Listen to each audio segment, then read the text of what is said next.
नमस्कार, मी सामाजिक कार्यकर्ता तात्याराव भुजक। तर आज आम्ही नागापूर या गावी आलो असता तर आमची बऱ्याच नागरिकांसोबत या ठिकाणी चर्चा झाली आणि चर्चा होत असताना यांनी आम्हाला सांगितलं की तुम्ही बऱ्याच आपल्या करंजखेड चिंचोली परिसरामध्ये ज्या लोकांच्या रस्त्याच्या समस्या आहे या समस्या आपण सोशल मीडियाच्या माध्यमातून जनतेसमोर किंवा प्रशासनासमोर या ठिकाणी आणण्याचा प्रयत्न करतात। तर आमचा हा करंजखेड ते नागापूर हा रोड नागरला जाणारा या रोडाचा आपण या ठिकाणी पाहू।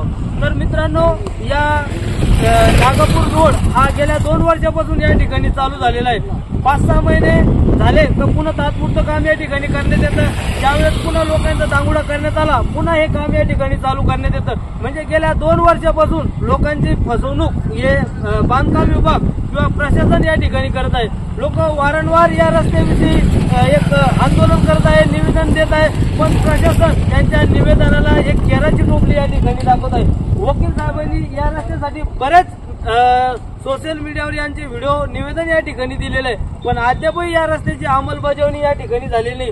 गुडघ्या इतकेले खड्डे या रस्त्याने पडलेले आहे। या नागापूर परिसरामध्ये अनेक बागायती क्षेत्र लागून आहे आणि या बागायती क्षेत्रामध्ये अनेक लोक शेतीच्या माध्यमातून सोनं पिकवतात आणि हे सोनं कमाल कष्ट करून पिकवत असताना ज्यावेळेस मार्केटमध्ये नेण्यासाठी या ठिकाणी रस्ता नसल्यामुळे ते मालाला भाव त्या ठिकाणी मिळत नाही आणि लोक टाळाटाळ त्या ठिकाणी शेतकरी करतात आणि एक कमी जादा भावामध्ये एखादा व्यापारी पाहतात, मग त्यांचा जो शेतातला माल अद्रक असो या असो कमी भावात या ठिकाणी देऊन टाकतात।